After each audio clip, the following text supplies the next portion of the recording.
On to a CNBC TV18 exclusive then. In his first interview as the chairman-designate of Tata Sons, N. Chandrasekaran addressed a variety of issues.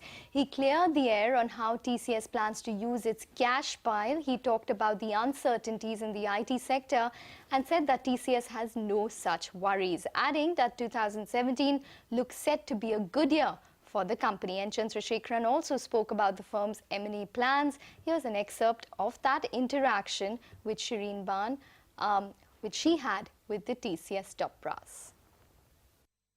There will be a tremendous focus brought in cloud.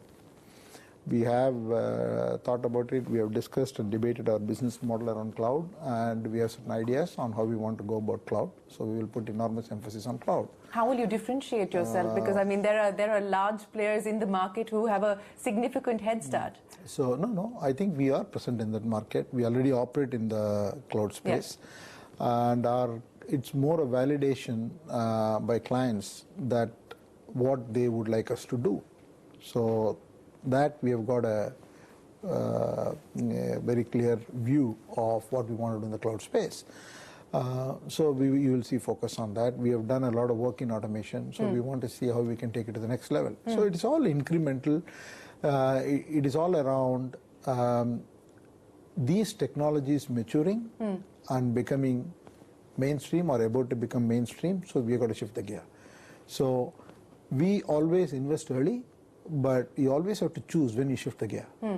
And those kind of changes will... So you're saying that you are ready to shift the gear at this point in time with respect to both cloud as well as automation? I'm not saying at this point in time. These are changes will come in the coming months, and Rajesh has to choose the time, and it will happen. Okay, so Rajesh, let me ask you about the timing now, and on the specific issues that Chandra talked about, the big bets that you hope to make, whether it's cloud or automation.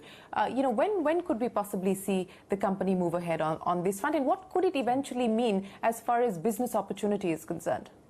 So on the timing, let's put it like it will be sooner rather than later.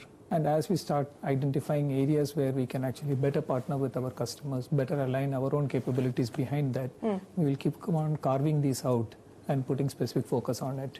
So it's not a one-off kind of a change. It's likely to be a continuous change that keeps on happening. And we'll start on the journey quite early. Okay, this is a question that's being asked of every Indian IT company, that you're all sitting on large piles of cash at this point in time. What do you intend to do with it, and why not the buyback option? I mean, we've just seen Cognizant announce one. There are calls on even TCS and Infosys to do the same. What is the rationale? Do you believe it's the right time? Is this something that you would consider? So let's put it this way. We have had a very, very disciplined dividend policy, policy of giving back excess cash to the shareholders, and we have done that with a certain cadence. So we distribute in the range of 30 to 40% every year, and every 2 or 3 years we flush out the excess. So the last time that we did it, we took out almost close to 80-90% of our full year earnings, and we've on an average maintained about 50-55% when you consider the full cycle.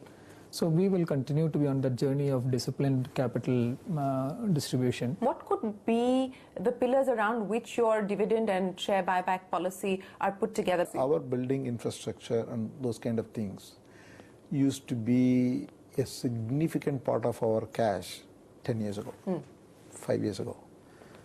But today, because our cash has increased significantly, the infrastructure investments, though it is a very large and sizable number, it is a very small portion of our cash requirements. So the second thing is primarily M&A. If there is a need for doing a large M&A, is there? I will tell you, you don't know when the opportunity presents. And in our industry, it is always seen as a competitive weapon. Every tech company has a large cash balance. It's not leave us alone. Not only Indian companies, you take every company internationally, tech companies have got a large pile of cash, because we don't know in this market, suddenly something shows up and we want to invest in the business. That has been the story. But again, I would give it to you, and I would agree with those who say that you have to return back a lot of cash to shareholders. I would agree with the view to the extent that we need to decide what is the safe number we should retain. And we can't be infinitely saying, I want to keep growing this. So we have to have a comfort. And with that number, anything excess, we So should by look at. when do you believe you would be able to make a decision on this front? See, this is a board question. This is not an N. Chandrasekharan question.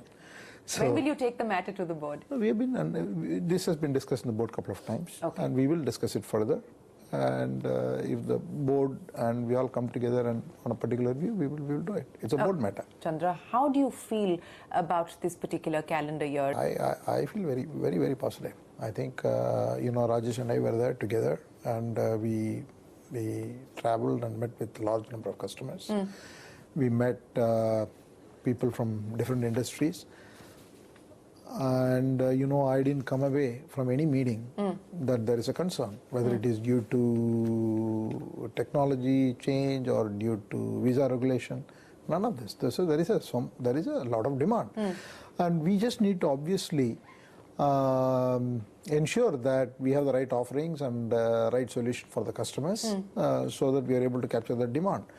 So I am not in the club of Gloom and doom? no. You're not in the gloom and doom club. No. But are you in the, do you believe that this is going to be a year that is going to be more difficult than earlier anticipated? I don't think so. No? I don't think so. I think it's going to be see, I don't want to set up Rajesh or something like that. We are in it together. And I'm going to be very supportive to the team, and I've always been. And I believe that market is good. Yes, if there is a visa regulation, H-1B regulation, will there be a problem? Yes, there will be a problem. What will be the problem? I don't know, because we don't know what the change is. And depending upon the change, there will be issues. But, if there is no issues, no one is required. Chandra, since you said that you're going to be inputting on strategy largely with Rajesh, you just touched upon M&A and the M&A possibility when you keep in mind your capital deployment strategy. How important is M&A going to be? And also, big ticket M&A, are the days of large M&A deals over? Are we going to see this sort of strings of pearl approach which we've seen other Indian companies deploy for a while now? What is the M&A strategy likely to pan out to be? You see, we don't have an M&A strategy to fill any revenue gap. Let me put it that way. Our revenue growth projections are totally based on organic growth. We believe that the industry is very robust and the demand environment is so strong that organic growth is a pretty good growth. Our problem over the last couple of years has been softness at the same time in 3-4 places. So we don't have any of those weak spots today. None of them? None of them. All of them have come off the cliff. Japan, Diligenta. Japan, we don't see any place where we will degrow. The extent of growth may be a question, but at this point in time, we don't see degrowth happening in any of our core or any of our units.